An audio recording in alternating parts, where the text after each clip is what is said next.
I hear you too. Bye-bye.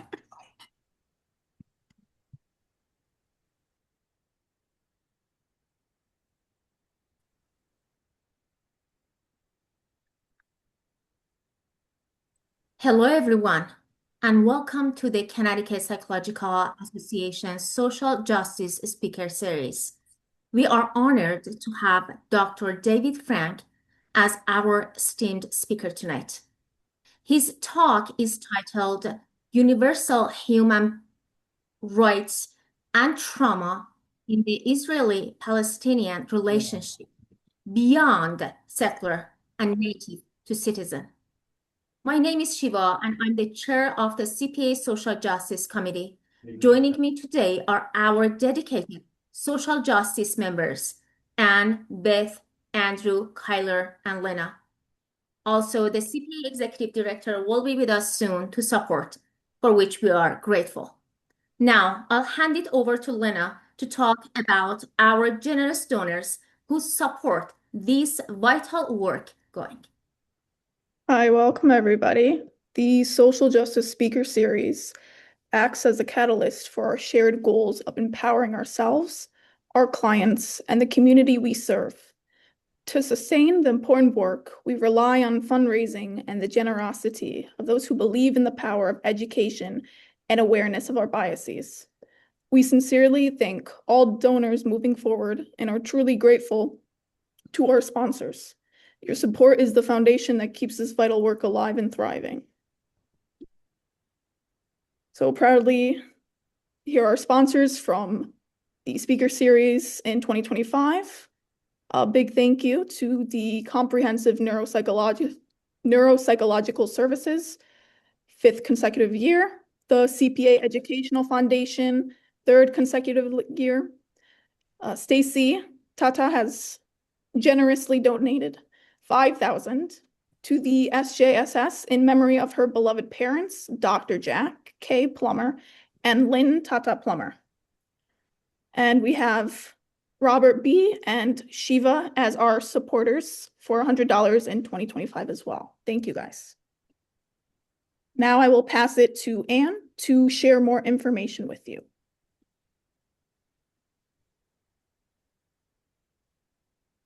So on behalf of the Planning Committee, we are thrilled that you could join us this evening, and we sincerely hope you will continue to attend our future speaker sessions. We are excited about Dr. Frank's presentation. As a brief reminder, the CPA Social Justice Speaker Series offers free monthly meetings to CPA members, the wider Connecticut community, and our nationwide supporters. I welcome you to our speaker series this evening. Now I'll hand it over to Lena to briefly share the objectives of tonight's talk. So much of our work as psychologists and mental health professionals involves sitting in tension between stories, identities, histories, and needs that don't easily align. Tonight's talk takes that tension seriously and frames it as a core psychological skill, shifting from either or thinking to nuanced, multi-perspective understanding. Dr. Frank will draw on Michael's social psychology and Herbert Klenman's interactive problem-solving methodology to show how structured dialogue can transform conflicts that feel stuck. Now, I will hand it over to Andrew to share our speaker's biography. Hello, everyone. Dr. David Frank is a professor of rhetoric at the University of Oregon. He serves as a faculty ambassador at the University of Oxford, at the Oxford Consortium for Human Rights. An award-winning scholar, he has authored 8 books and more than 50 articles, supported by the NEH, the Mellon Foundation, and the NSF. It is my honor to invite Dr. Frank to guide us through what promises to be an insightful and inspiring presentation. Dr. Frank, the stage is yours. It's a great honor to speak with you today from Oregon. I'm 7,250 miles from Tel Aviv. I do not pretend in any way to be able to speak on behalf of Palestinians or Israelis or psychologists. As Andrew noted, my field is rhetoric. I had the opportunity as well during my career, now that I'm an emeritus professor, to serve as a dean. And as dean, I was able to work very closely with faculty members in a host of different disciplines. I have studied the Israeli-Palestinian relationship, and I use the word relationship rather than conflict to suggest that we need to be able to figure out a way to support a relationship between Israelis and Palestinians rather than funding weapons and the vehicles of their mutual destruction. I have lived on a kibbutz. I have been to the West Bank and lived with a Palestinian friend. I have seen Gaza. I have Israeli friends who have served in the Israeli Defense Force. I have Palestinian friends who have suffered from imprisonment. I've also talked with and been with Israelis who've suffered from the effects of terrorism. And I do not pretend to be an objective observer. I do, however, believe in universal human rights. And so this evening, what I'm going to do is to discuss the Israeli-Palestinian relationship from the perspective of someone who has embraced universal human rights as a criterion, as a value in attempting to understand what we might do to make sure that Israelis and Palestinians are given the tools that they need to work through their respective traumas. Now, I do take a trauma-inflected perspective on the Israeli-Palestinian conflict. And towards that end, I have witnessed the suffering in Gaza. I have, in my background, Jewish grandparents who fled the pogroms of Europe. I have seen in the West Bank Israeli Defense Force soldiers abuse Palestinians. And on the kibbutz that I lived on when I was in college and when I was Andrew's age, I made fast friends with Israeli young people as well as Palestinians who were working with me picking grapefruit. And toward that end, what I'd like to do then is to talk about what it's like to take a trauma-inflected perspective on the Israeli-Palestinian relationship. I'm plan about a 25-minute discussion, and then what I'd like to do is to invite you as psychologists to offer some insights based on what you know about how you would counsel Israelis and Palestinians in an effort to make sure that their relationship is nonviolent and can deal with trauma by working through their issues rather than acting them out. Now, I am influenced by Dominic LaCapra's writings on trauma. He is a professor at Cornell University and has written extensively on the problem of trauma, which he defines as an overwhelming experience that disrupts normal psychological functioning. He also discusses and draws on Freud's two notions of acting out trauma and working through trauma. The former takes place when there is a compulsive reliving or repetition of traumatic experience, and that often takes the form of violence against the individual or the system that the person being traumatized perceives to be the cause of suffering.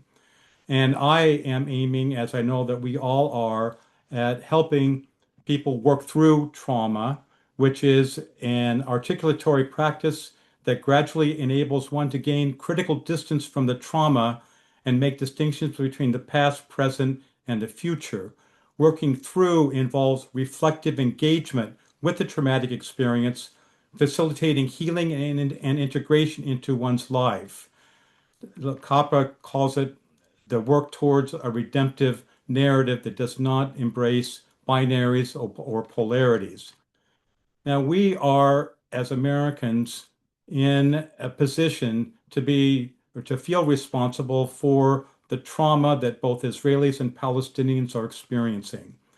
The data suggests now that over 1 million Palestinians in Gaza require mental or psychosocial support. 83.5% of Gaza adults meet the criteria for probable PTSD 1 year after October the 7th. And there is a treatment gap. Over 1 million Gazans lack access to mental health services.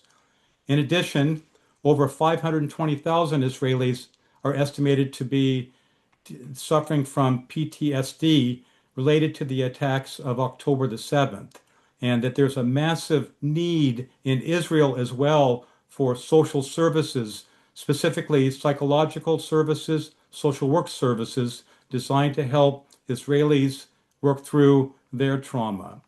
And a wide-scale deployment of social workers and psychologists would require hundreds of psychologists and thousands of social workers to help people in the Middle East, in particular Palestine and Israel, to work through their trauma. Now, it is key if we are going to assist Israelis and Palestinians, or if they're going to assist them work through their issues on their own, to treat trauma, because untreated trauma, according to the research, systematically hardens political attitudes against compromise. And that kind of compromise requires systemic therapy and approaches that psychologists and social workers can engage in. My son is a social worker. He works with the unsheltered, and he's in charge of providing services to 75 unsheltered people. And he tells me that each individual requires an independent and often unique and custom-made program. The same may be true here as well. Palestinians may need a different approach than Israelis. The research also clearly indicates that intervention, psychological intervention, does help to support and increase the effort to provide or to reach compromise and reconciliation. And the research says that if trauma fuels militancy, then treating trauma is a peace intervention.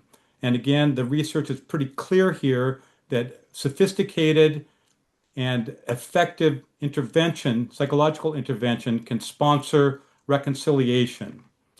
So at this time, I would like to invite you as psychologists and individuals who have a command of the field of psychology to think through what you might offer in your field to this particular set of issues. And I've reviewed the DSM-5 TR, and post-traumatic stress disorder is a symptom that clearly Palestinians and Israelis are exhibiting.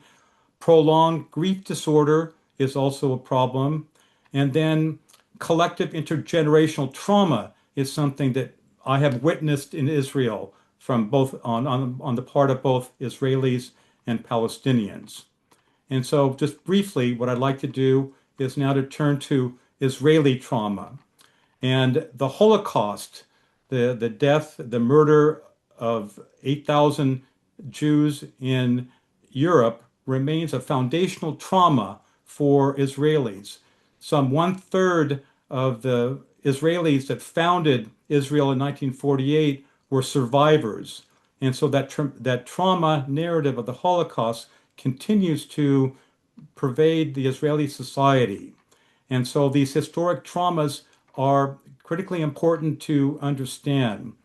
Now, the word Zionism has been at the center of great controversy, but I do think it's important to keep in mind that Zionism was a direct response to the anti-Semitism of Europe, and that Israel is in part a response to the anti-Semitism of Europe and to the great trauma of the Holocaust. And then the 5 wars that Israel has fought is also part of the network of traumas that Israelis in the present day face. In addition, Channel 12 in Israel is the major TV station, and that station is quite conservative, and it portrays the traumas that Israelis have suffered and are suffering in a very vivid and often a distorted way, because it does not in any way, in many ways, include the Palestinian traumas. So now I can turn to the imagined traumas that Israelis are now facing. Israelis often can fear a second Holocaust. There's an existential anxiety that shapes security policy that Benjamin Netanyahu often is able to fuel. And Benjamin Netanyahu is a skilled rhetorician and politician. He is one who makes sure that during Israeli cabinet meetings, the language that's spoken is American English. He's made 6 trips to America in the last 12 months to secure the support of Donald Trump and the American right. And so those traumas that I've just discussed often fuel his rhetoric. Now, turning to the Palestinians. In 1948, over 800,000 Palestinians were displaced by the entering Zionists. And the Zionists, many of them were fleeing the anti-Semitism of Europe. The 1967 occupation forms a significant source of trauma for Palestinians. The refugee camps, the wretched refugee camps in which many Palestinians have lived, are sites of multi-generational trauma. Even here in Eugene, Oregon, I have Palestinian friends, and when I enter their homes, they have images of they have maps of Palestine that do not recognize the state of Israel. And so the multi-generational trauma in the Palestinian culture remains in place. And so they imagine, Palestinians do, as a collective, fear of total displacement and ethnic cleansing, and that their identity and history will be erased. And in Israel, the phrase mowing the grass as a way of containing Palestinian ambitions is quite popular in the Israeli security establishment, which sponsors fear on the part of Palestinians. I want now to move to a focus on acting out trauma through violence. And the claim that I would like to make is that there is no military solution to the Israeli-Palestinian conflict, that what we need to be able to do is move the relationship to that of problem solving and communication and engagement. There is significant evidence that the 4 or 5 or 6 wars that have been waged in between the Israelis and the Palestinians and between Israel and the Arab states have not done any good for any of the parties, and that the money that the U.S. has provided to Israel over time has not engendered a relationship between Israelis and Palestinians that would lead to a functional relationship. So I would then allow us to focus on the significant trauma of October 7th, and then to talk about the trauma that Palestinians have suffered in the wake of October 7th. The language that I think is useful to use to describe October 7th is that it is a war crime, and that the language of war crime can be used by all of us from a universal perspective to condemn what Hamas did on October 7th.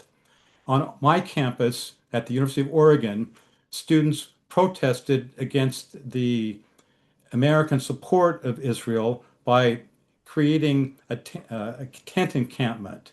And the language that I heard from the students often reflected a significant ignorance of the history of the Israeli-Palestinian conflict. Many of the students didn't understand what the phrase "from the river to the sea" meant to many Israelis. To Israelis and to Jewish students on campus, that phrase "from the river to the sea" meant that the encampment protesters were calling for the destruction of Israel. At the same time, there were many students on campus who did not fully understand why Israel, making use of American-made bombs, was engaged in what many genocide scholars have now called a genocide against the Palestinians in Gaza, leading to the death of over 70 or 80,000 Palestinians, many of whom were women and children and people who were not responsible for October 7th. And so I think it's key for us to understand how to label or to how to use language to describe the various traumas faced by the Palestinians and Israelis. 2 days ago, the New York Times released a significant report on the state of Hamas, the agent responsible for October 7th.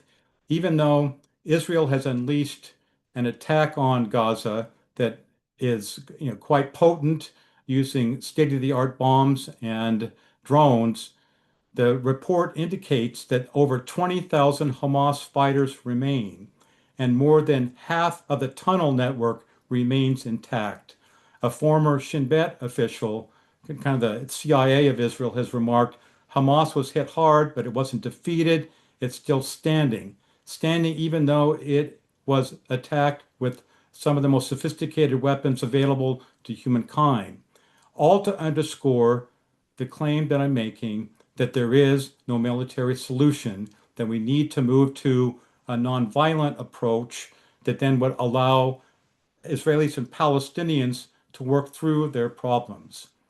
Erica Chenoweth, a professor at Harvard University, has conducted the most extensive investigation of the role that nonviolence can play in resolving conflict. And her firm conclusion is that nonviolence most of the time is more effective than violence in helping Palestinians and Israelis achieve their respective aspirations. And so that's been one of my aspirations as a scholar and as a professor, to try to figure out a way to move the conflict from violence to nonviolence. I was a teaching professor at the University of Oregon for 45 years. And during that time, I taught many courses on the Israeli-Palestinian conflict. I used simulations as a way of trying to teach students what it is like to be a Palestinian and to be an Israeli. So I would assign a student to be Yasser Arafat. I would assign a student to be Yitzhak Rabin back in the 90s. And they were required to write extensive papers on their characters. And so for the first 3 or 4 weeks of the quarter, we were on a quarter system then, I provided the students with a background of the Israeli-Palestinian conflict. I divided students among the representing the Israeli delegation, a Palestinian delegation, and then I had students representing the mediators. And it was quite interesting to see how they were able to fully embrace the characteristics of the individuals that I had assigned them, and that they were able to leave the class with some empathy for both their characters and the characters represented by their students, by their fellow students. And so before I invite you to offer some insights, I'd like then to suggest that we do need to consider making use of universal human rights as a framework for viewing the Israeli-Palestinian conflict. The universal perspective then lifts us out of any one particular point of view, and it asks us to consider what all human beings deserve, and it asks us to use the standard, the rule of justice, which requires that we treat all individuals equally. And if we do that, then I think it gives us a framework, a value framework for evaluating the claims made by Israelis and Palestinians.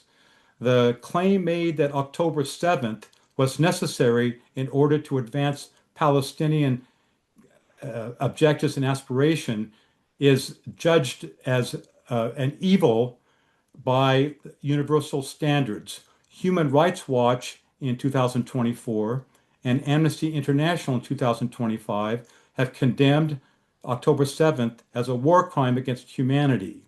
And Rashid Khalidi, who is at Columbia as a professor emeritus, has acknowledged that yes, October 7th is a war crime, and that you either accept international humanitarian law or you don't. At the same time, those universal standards can be applied to Israeli actions in Gaza, which many Israeli genocide scholars argue have reached the level of genocide.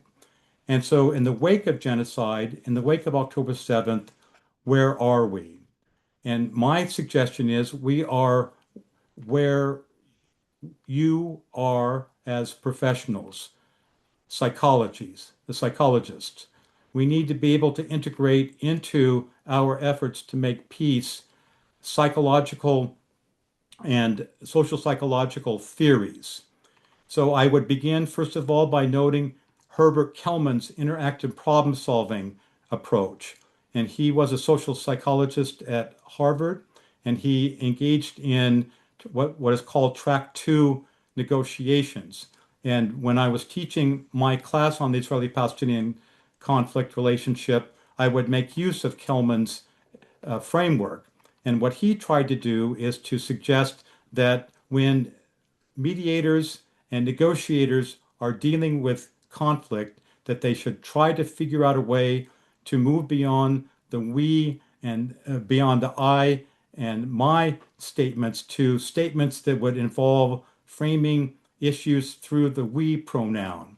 And he was able to apply this theory to the various workshops that he hosted between Israelis and Palestinians. He was able to find substantial cognitive affective shifts by allowing participants to use and encouraging them to use a different language that shifted from competitive framing to more collaborative expressions.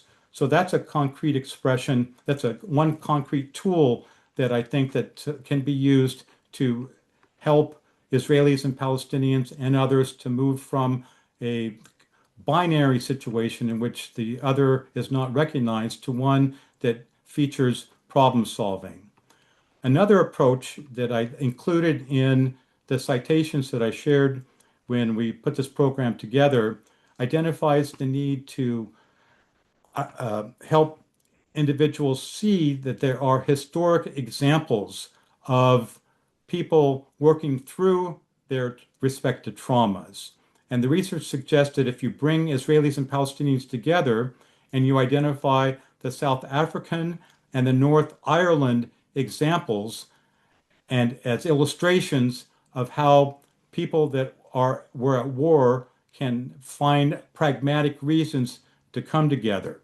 And the research here does suggest that the way to facilitate peacemaking is not to demand that the belligerents give up their dreams, but that they focus on pragmatic and local issues that they can work through together to make for a compromise or a better way of living together rather than turning to violence.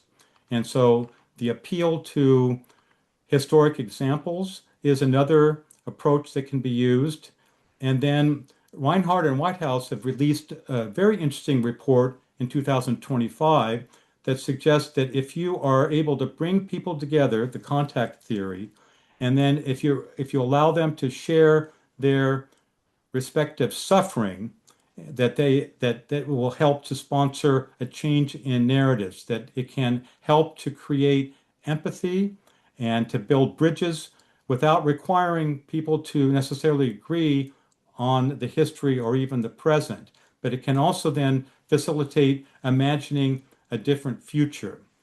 In Israel, there is a group called the Parents Circle, and Israeli mothers and Palestinian mothers who have lost children come together and they are able to express their suffering. And by engaging one another, they understand that and this is, I'm now quoting one of the Palestinian mothers, that we share the same tears, even if we had different circumstances, but we are still human, and there's nothing worse than losing a child. And rather than competing over whose loss is greater, they model a shared suffering that can serve as a foundation for connection. And this Palestinian mother says, please don't be pro-Israel, and please don't be pro-Palestine, be pro-peace. And that was a theme that I tried to encourage the student protesters to embrace when they were making their claims made to our upper administration. But unfortunately, they were framing their argument as anti-Israel rather than pro-peace and pro-universal human rights. So in conclusion, what I'd like to do then is to suggest that if we look at the Israeli-Palestinian conflict from a trauma-inflected perspective, if we make use of the tools offered in the fields of psychology and social psychology, if we can learn from the examples of South Africa and Northern Ireland, and if we can truly understand and believe in the claim that there is no military solution, that then we can move to discussion and dialogue, debate and argument rather than weapons and killing to foster a better relationship between Israelis and Palestinians and between people who voted for Trump in America and people who did not vote for Trump. There are, again, two illustrations that I conclude with. One is Ayman Odeh's, who is an Arab Israeli, his speech on March 31st, 2015 to the Knesset. And he is a member of the Joint List. And in his speech to the Knesset, he honored Israeli symbols. And he said that when Holocaust Day comes around in April every year, he gets out of his car in Israel and he honors the dead who were murdered by the Nazis during World War II. And so that's his goal in trying to suggest that Israelis and Palestinians, Jews and Arabs can live together. And if they can live together if they both honor their respective traumas.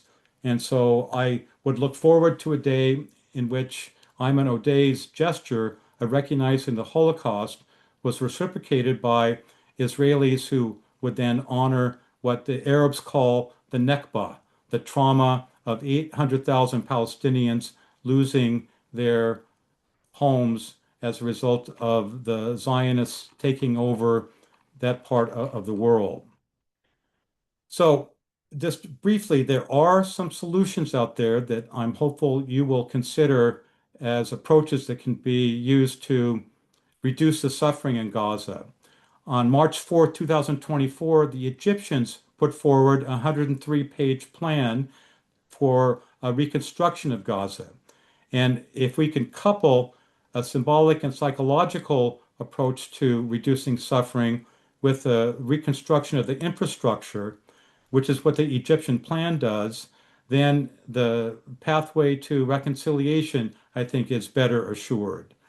There is a 51-page document that the Palestinian intellectuals released that hasn't received much play, and it outlines what they call a peace force for Palestine. And they are calling for significant participation on the part of the Palestinians in any efforts made to create a plan for reconciliation between the two people. Unfortunately, the Trump plan and the plan that was endorsed recently by the UN did not include significant Palestinian participation. I do finally conclude with Mamdani's book title, Beyond Settler and Native. One of the root problems confronting Israelis and Palestinians is that Israelis are perceived as settlers and Palestinians are perceived as natives. And Mamdani, in his book, is arguing that we need to be able to move beyond those binaries. And Rashid Khalidi at Columbia has recently said that Israel is here to stay. There are third and fourth generation Israelis. They've created a nation and they are there to stay. And so even though he continues to use the word settler to describe at least the settlers in the West Bank, I do think it is wise to hear Mamdani's call for us to move beyond the settler-native binary and to see that there are the possibilities if we are able to wed the material reconstruction of Palestinian society with a system of psychological reconciliation, that we might be able to move beyond settler and native to treating all people in that area as citizens rather than as enemies. And I think that's what we as citizens of this country should do. It makes me sad to see that both of my senators, with a couple of exceptions, have voted to support significant military support for Israel. And they have not attended those kinds of commitments with money designed to facilitate a diplomatic route. And again, I think that that is an aspiration that we should all insist that our representatives try to pursue. So it is now about 7:40, and I promised that I would fall silent. And I invite you, making use of the backgrounds and skills that you have, to offer some insights that you think might help move the Israeli-Palestinian relationship from a traumatic perspective that is acting out trauma as opposed to working through trauma. So that's our goal here, is to help facilitate the working through of the traumas that both Israelis and Palestinians face. And again, Andrew, thank you for inviting me. And I'm delighted that I had this opportunity to talk with this group from Connecticut. So I would like to hear if you have some ideas about, if you were trying to construct a social psychological framework, what would you think you would offer to help Israelis and Palestinians work through their issues?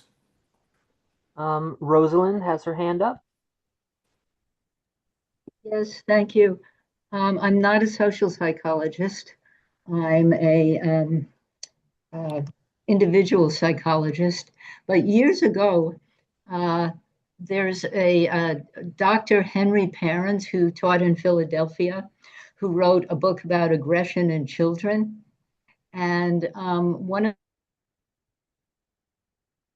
of the main points that struck me at the time, which is relevant, and I think speaks to what you said about the various plans for the reconstruction of Gaza and the building of a peace force and so forth, was that when a kid is angry, you've already lost him.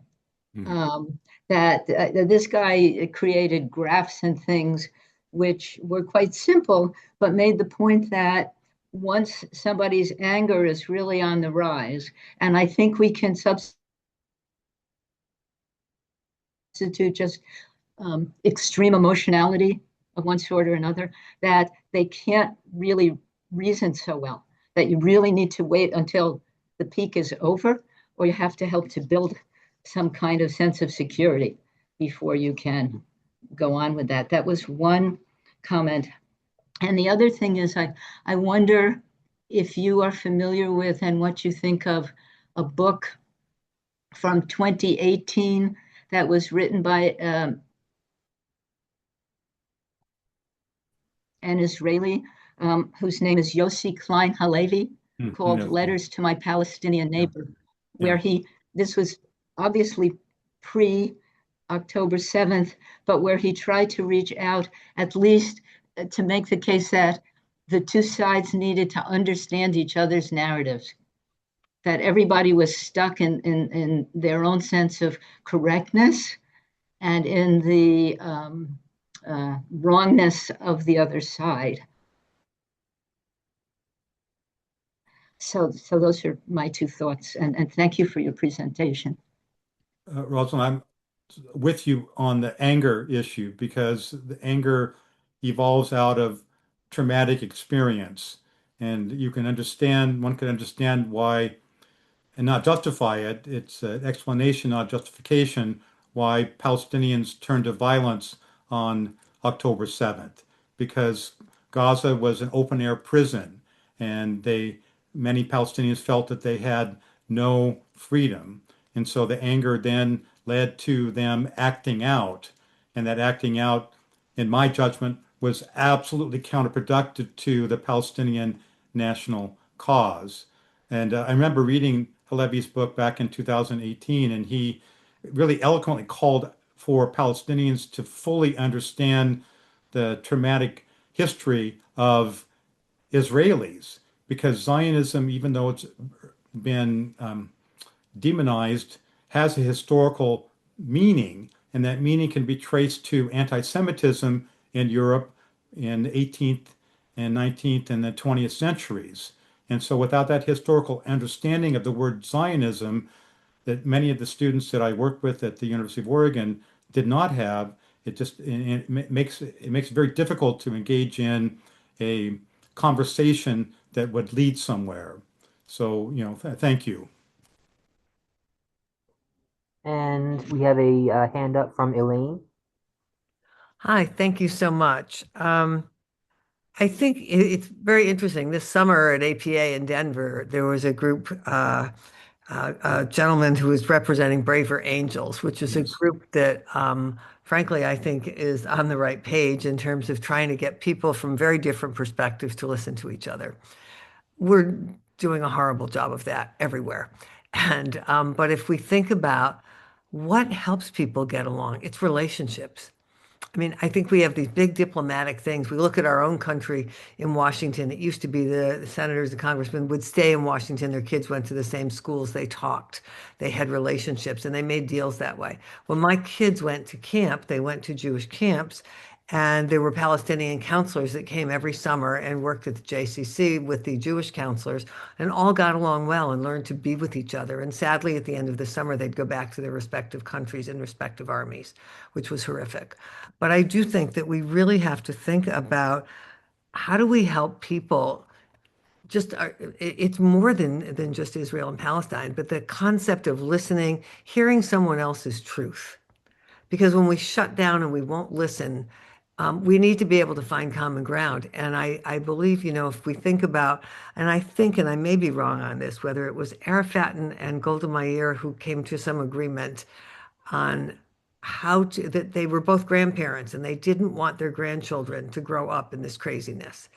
And I think that probably everybody has those feelings that we have to connect on a human right level and a human issue, a relationship issue. And so I'm not sure exactly how that's going to work because we have to change culturally all around, not just in Israel and Palestine. The other thing is that I think that for me, it makes me very sad because certainly I see the suffering on both sides, but I think there is a common enemy that's Hamas. And I don't know how we get Palestinians and Jews together to just create togetherness about, hey, this is the enemy and how do we join together to protect all of us? Anyways, those are my thoughts. And I'm not sure if anyone has any reaction to that. To prove your point, the group called Seeds for Peace tries to do exactly what you're calling for, bringing young people together. And they really do think that if you bring younger people together, they will plant the seeds for peace because then Israelis will understand the stories told by Palestinians because they've heard those stories. Unfortunately, very few people that live in Tel Aviv have been to Gaza or have Palestinian friends. And in the field of psychology, the contact hypothesis is probably the most confirmed theory that we have. Bringing people together can truly foster better understanding under the right conditions, which is what Seeds for Peace tries to do. And then there's a group in Israel called Standing Together. And it's a quite courageous group because they bring Palestinian, Arab Israelis and Israelis together to protest the failure of the Netanyahu government to engage in a truly democratic regime. They protest against the occupation and they protest against the violence that Gazans are facing. And so again, those are two, I think, pretty good examples of what you are discussing, the need to bring people together, to learn how to listen, and then to not only listen, but to maybe change an opinion. And listening can't just be a performative action. It has to be really a radical action of inviting a transformation of the way that one sees the world.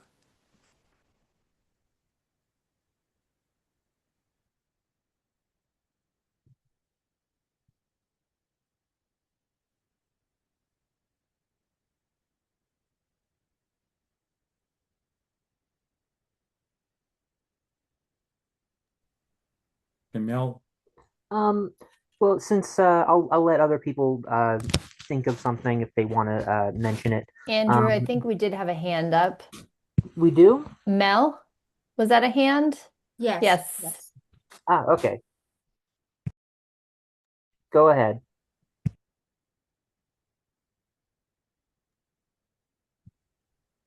You're muted, Mel. Sorry, you're muted. We cannot hear you.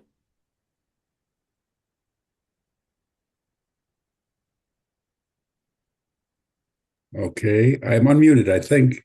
Can you hear me now? Yes. Hey, yeah, I was very good with the dial phone, but since the dial phone, my skills have I haven't quite kept up. the, the but psychologists have been very successful in going into I don't know, it was Croatia, I can't remember, but teams went in and worked with the children after things was settled, and there was tremendous success. They used Francine Shapiro's techniques, EMDR, and some other techniques, and the results were spectacular, helping the children to overcome trauma, to heal somewhat. My concern is that the environment between the political environment in Israel and the United States makes it very difficult to move ahead and try to accomplish what we're talking about. Usually, I don't feel the encouragement from the government of Israel or from the United States to for reunification. If anything, I feel they're going in the other direction. But I think if everybody was on the same page, I think, yes, we could accomplish what we're talking about. Would be very, very satisfactory. Would be wonderful, I think. Well, Mel, I think you are right, and I would point to Braver Angels, Standing Together, Seeds for Peace, and then the university systems in this country and in Israel ought to be engaged in a focus on listening and the humanities. And unfortunately, the university systems now are justified almost solely on the basis of their technological output. And the great shame is that if we were able to equip the scientists and artists and others with the ability to, as we were talking, to listen, to understand that anger can sometimes distort and disrupt our ability to engage others. And then, as you said, there are techniques. There's a wave of anti-Semitism that has seemed to just sprouted. I think it's always been there, but now it seems to be much more accepted and much more very popular throughout the country, throughout the universities. And yes, I'm not very proud of Israel's behavior to Gaza. It's basically kind of follows how we treated our indigenous populations here, the Native Americans.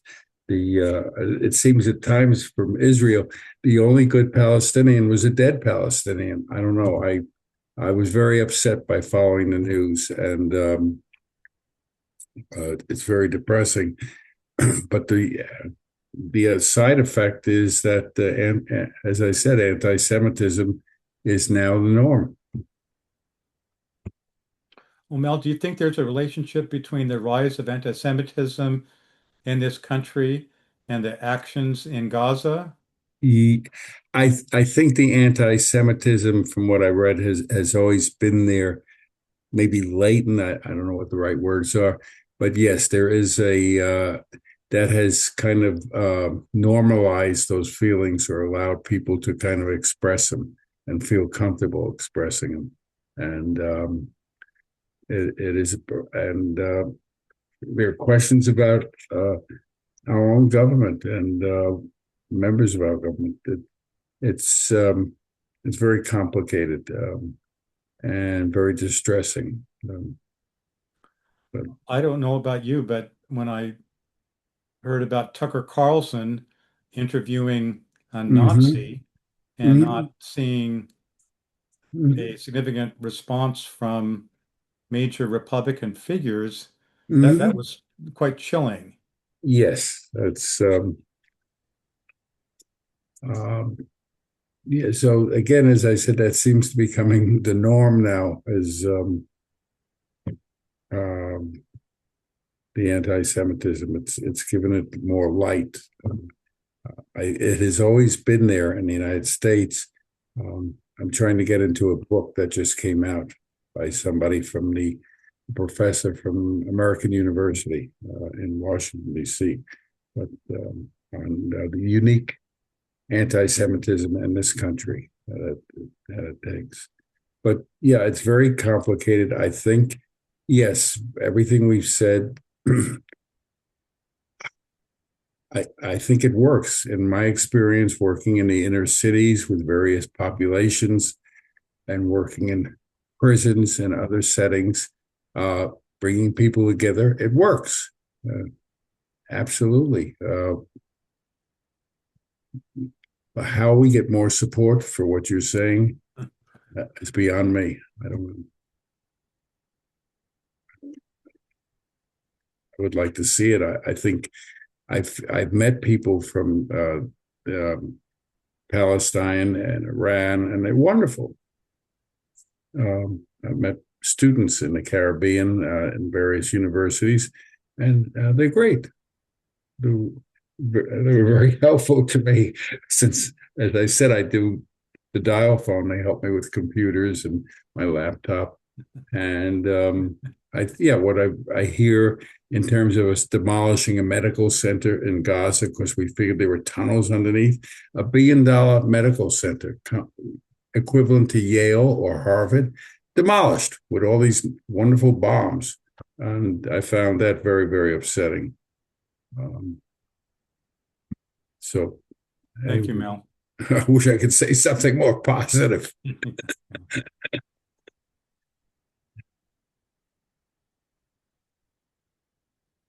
Megan? Rosalind, I think you had your hand up first. If you want to go ahead, I'll wait. You're muted.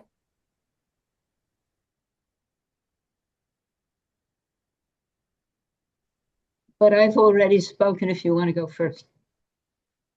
Go for it. Oh, okay. Thank you. A couple of things. One is I guess quite a few years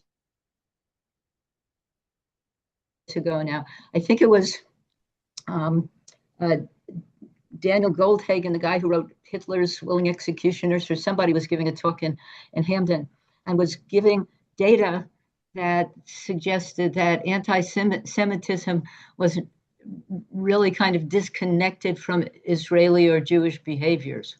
He had lots of examples for that. And that doesn't mean that everything that Israel is doing right now is exemplary, but they don't necessarily follow.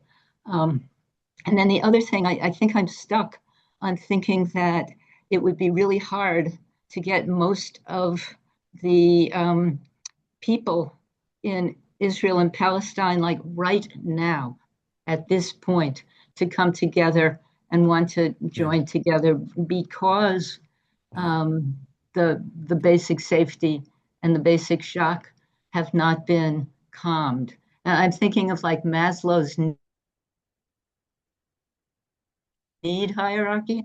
I mean, you really need to feel basically secure before you can move past that.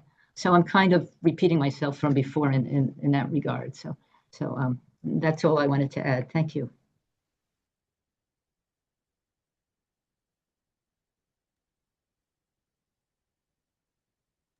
Thank you. Megan? Thank you so much, Dr. Frank. This has been incredibly powerful. I was wondering if you could comment on the larger systems at play and how and for example, the powers that be that may benefit from conflict rather than peace. And so how the peacemakers, right, the interventions that you named, the trauma-informed approach, the contact theory, collaborative problem solving, I think as psychologists, we can see how effective those interventions can be. And how do peacemakers operate in a larger system where there are power structures in place with people who do not value universal rights or benefit directly from ongoing conflict? Thank you for that question, because in 1990, I spent my sabbatical in Israel and Palestine. That was about a year into the first Intifada. And my goal during my sabbatical was to talk with anyone that was interested in creating a relationship between Israelis and Palestinians that would lead to a stable peace, a nonviolent peace. And so I was in the room when Faisal Husseini, who at that time was the leader of the Palestinian movement, met with the members and the leaders of Shalom Akshab, the Peace Now movement. And there I saw and experienced the potential of a, if not a reconciliation, that at least a mutual understanding. It was a conversation between Shalom Akshab and the leader of the Palestinian National Movement that then helped to produce the Palestinian Declaration of Independence and led to the Oslo Accords. And so I guess my answer would be that on the ground, people need to take up the power that they have as citizens and to engage in significant nonviolent action. I would point first to the civil rights movement in the United States, because Martin Luther King Jr. was able to marshal nonviolence to force the country to pass the 1964 Civil Rights Act and the 1965 Voting Rights Act as a result of a very disciplined and organized nonviolent action movement. Faisal Husseini and others in the early 1990s engaged in an intifada against the Israeli occupation, which was primarily nonviolent. They threw rocks at soldiers, but the soldiers had guns, and I would not define throwing rocks necessarily as lethal action. And those actions, the nonviolent movement of the first Intifada, did at least produce the conditions for negotiations. Now, the outcome wasn't what we necessarily needed, which was, in my judgment, a two-state solution or a binational state or some sort of canton configuration like they have in Switzerland. But I think the real answer would be individuals coming together in a collective, much like they did in the civil rights movement in the 50s and 60s, putting pressure on leaders using nonviolent action to figure out a way for people to live together. And again, I would turn to Erica Chernowitz's research at Harvard, and she studied nonviolent action movements going back to the 1900s. And she said, far more often than not, nonviolent movements are successful, and they're more successful than violent movements. And again, October 7th is not going to liberate any land for the Palestinians. It's not going to reduce any suffering. It's not going to lead to another state for Palestinians. And the whole notion that violence is more effective than nonviolence is just shown to be false. So again, my answer would be to your good observation that we need to really enlist the forces of psychology and rhetoric to move people in the right direction using symbols and nonviolent action rather than violence to achieve our respective goals.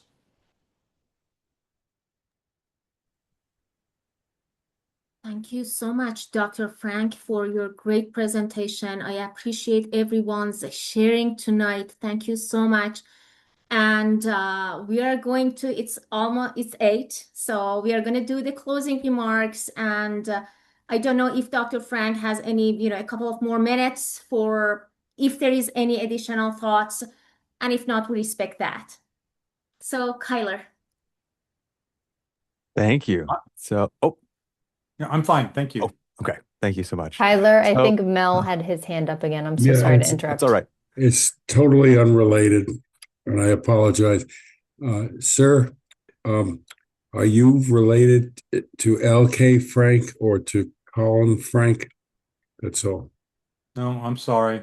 I know Arthur Frank and Sadie Rabinowitz, but not those Okay. folks. Thank you. Thank you, Mel.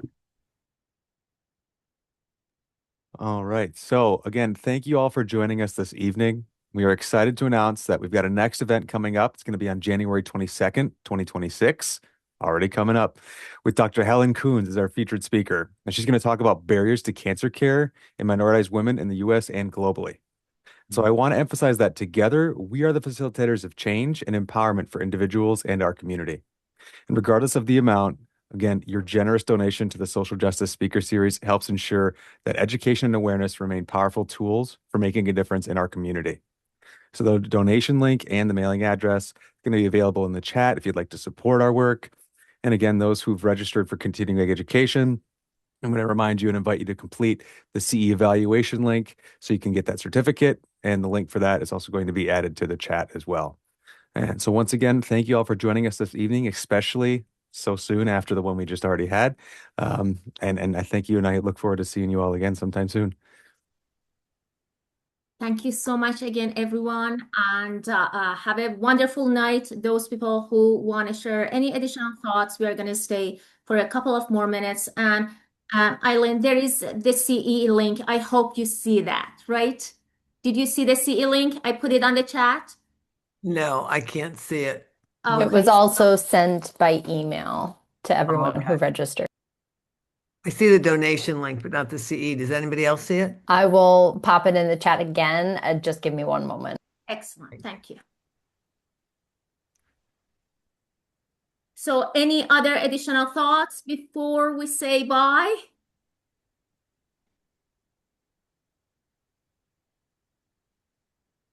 Excellent.